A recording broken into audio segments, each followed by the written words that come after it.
Tocábamos, Pablo, porque hoy es un día muy importante de lo que ha sido una mega causa, un juicio eterno prácticamente, y que tuvo, entiendo que incluso para los medios de comunicación, una cercanía muy fuerte, ¿no? Con el caso de Walter Bento, quien en su momento era el juez federal con competencia electoral y que está acusado de corrupción y de liderar una banda, por así decirlo, de una treintena de personas, entre abogados, ex convictos y también otro grupo de personas que otorgaba, en principio o a priori, beneficios judiciales a cambio de coimas.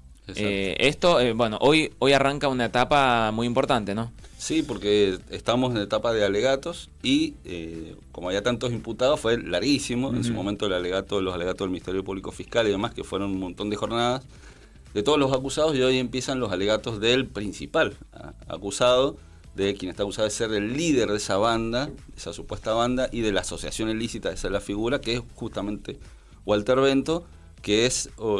El alegato es diciendo, bueno, todos los argumentos que tiene la defensa para buscar la absolución, que seguramente eso es lo que van a pedir en la última jornada, que va a ser el viernes, y es la, vamos a decir, penúltima etapa. ¿Por qué? Porque están los alegatos, después habrá, probablemente este año también, un par de jornadas donde se pueden retrucar, lo voy a decir en ese término criollo, es decir, responder entre las partes las acusaciones que hubo en los alegatos. Y en febrero va a haber sentencia. O sea, ya llegó, estamos en la etapa realmente ahora sí final del juicio, y lo único que le va a quedar para el año que viene, después de la feria judicial a las 3 juezas, es dictar sentencia.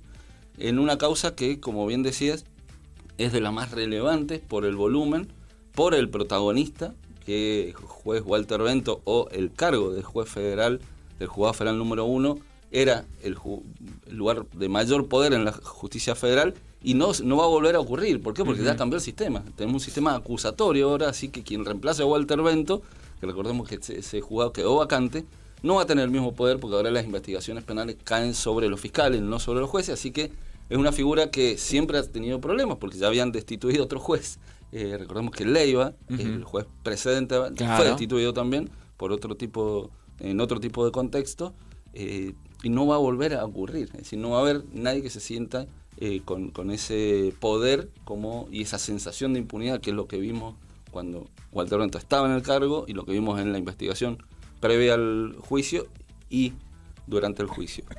Obviamente en el alegato de los defensores de Walter Bento ¿qué van a hacer? Al menos con lo que pudieron anticipar, más allá de la hipervictimización que hubo de parte del propio Bento, van a tratar de derribar los pilares de las acusaciones. Primero, que no hubo favores de Walter Bento hacia los acusados y quienes supuestamente pagaron coimas, que siempre hubo, según lo que ven los defensores de Walter Bento, alguna otra garantía en las decisiones que tomó, como acompañamiento del Ministerio Público Fiscal o de la Cámara. Incluso algunas cosas se dijeron, y yo espero que seguramente habrá, porque Walter Bento ha hablado muchas veces, las últimas palabras, a ver qué dice Walter Bento. Falta para esto, porque obviamente eso viene antes de la sentencia, para ver si finalmente responde sobre acusaciones puntuales o contraataca con esta idea de, yo digo un poco loca, esto es opinión mía, de que hay otra asociación ilícita, que es la asociación ilícita de todo el Poder Judicial, la política y demás, en contra de Walter Bento. Bueno, pero él lo ha dicho. Sobre todo contra el fiscal general Dante Vega, que ha dicho que incluso que hasta le tenía envidia y que quería él el puesto que él tenía como juez federal con competencia electoral. Exacto. A eso se derrumba, ¿en qué sentido? Digamos que todas las decisiones que se tomaron pasaron por una cantidad de fiscales, jueces. No fue solamente por él. Exactamente. Hasta fue destituido, o sea... Fue destituido la Cámara Federal de Mendoza, Casación, la Corte Suprema, bueno, todos ratificaron el proceso. Walter Bento lleva 2 años detenido, y en paralelo, hay que recordarlo, en un juicio que tiene un matiz político, obviamente, fue destituido por mal desempeño, que una cosa no tiene que ver con la otra necesariamente, pero están relacionadas, obviamente, porque en un lado se juzga, entre comillas, el mal desempeño, que puede estar asociado a delitos o no. En este caso las sospechas estaban, pero también había mal desempeño fuera de los delitos de los cuales está acusado. ¿Qué es? A ver, ¿de qué está acusado? Lo sabemos. Esto hacía hipótesis fuera del aire sobre qué condena pudiera tener Walter Orlando en caso de que sea encontrado culpable. Bueno, hay muchos delitos. El principal delito es asociación ilícita, que es un delito bastante complejo de probar, sí. Pero en este caso en la matriz está bastante bien desarrollada. Esa arquitectura en función de delitos está bien desarrollada por el Ministerio Público Fiscal. Después veremos si las juezas creen que es creíble, si es real o no. Y un montón de delitos asociados que, por ejemplo, hay 11 casos de cohecho. Claro. O sea, tenés la asociación ilícita, que pueden tener, no sé si es encontrado culpable, 10 años de prisión, pero después tenés 11 casos de cohecho que van de 2 a 10 años también. Tenés casos de lavado y autolavado, porque él mismo está acusado de haber cobrado coimas y él mismo está acusado de haber lavado el dinero mal habido, él y toda su familia. Abuso de autoridad, enriquecimiento ilícito, o sea, un volumen de delitos que si vos hicieras una suma matemática, no sé, ¿cuántos años te da? Una abstracción, decíamos, puedes tener de entre 15 y 50 años preso. Exactamente, bueno, de hecho, cuando salían las primeras notas del comienzo de este juicio, que fue que arrancó en julio del 2023, hace 2 años y medio, hablaban de que Bento arriesga una condena de hasta 50 años de prisión. Por supuesto, hay que ver, en primer lugar, la condena, si es que la hay, y por otro lado, cuáles son todos estos hechos, porque hay un montón de causas. Y ¿no? si está condenado en todos los delitos. Exacto, porque esto que decimos hasta 50 años hace referencia a una suma de delitos que en caso de confirmarse van sumando años. A lo mejor hay alguno que sí, otro que no se confirma. Sí, entonces hay algo varía que, esto lo voy a decir no desde la pericia, que no la tengo en temas judiciales, pero sí desde el sentido común, en el sentido de la mesura que tiene que haber más allá de los delitos y la gravedad. Es decir, lo voy a decir en criollo y de manera bestial. Walter Orlando no mató a nadie. Ahora, sí tenía un poder brutal para administrar la libertad de las personas, que es una responsabilidad enorme. Digo, ¿por qué? Porque en Argentina, que la cadena perpetua ni siquiera es perpetua, digamos, nadie está 50 años preso. Tal cual. Digamos, en ese sentido. Digo, no es solamente la suma aritmética de años que te dice el Código Penal lo que seguramente van a establecer, si es hallado culpable, las juezas para establecer una pena unificada en ese sentido, digamos, no más allá.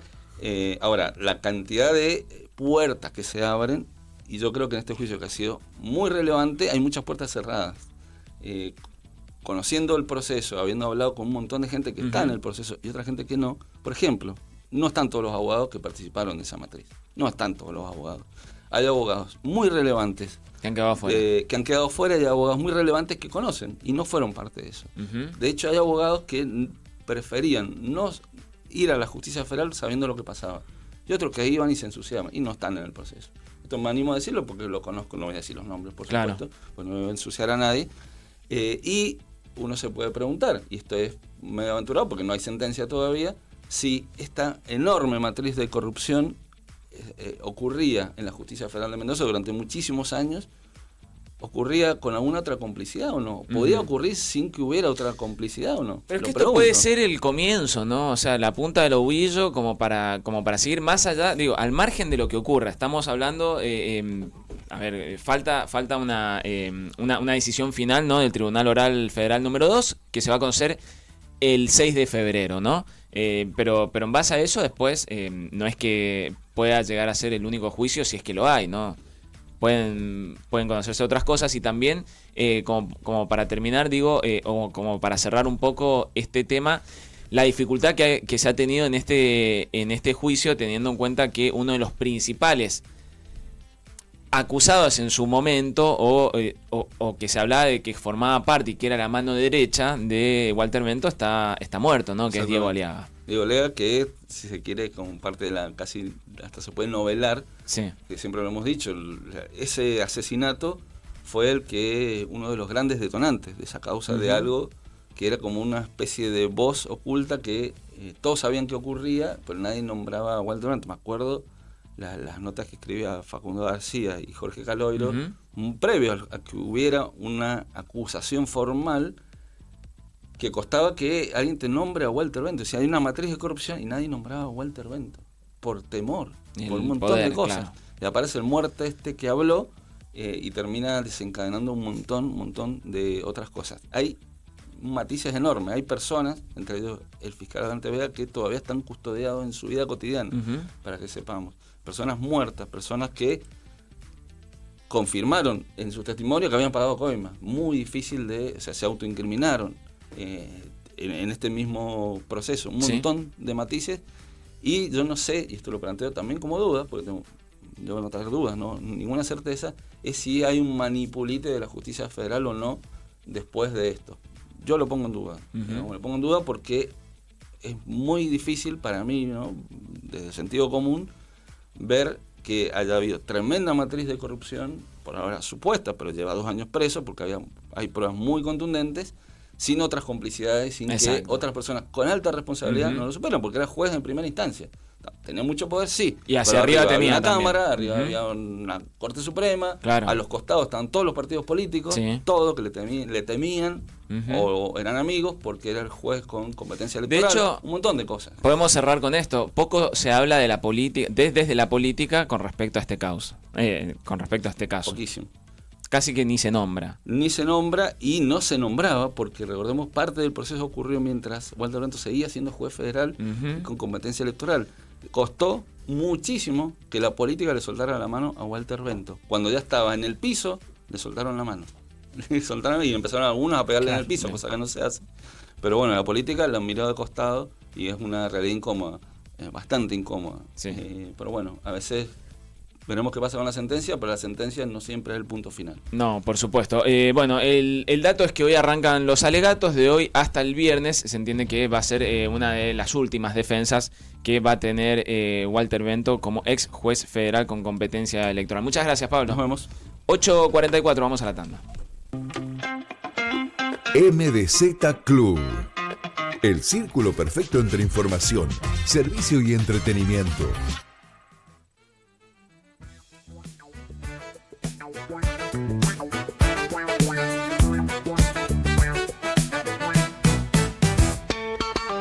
Pensás de otra manera, elegís en libertad. Sabes lo que sucede, escuchas, sentís, estás.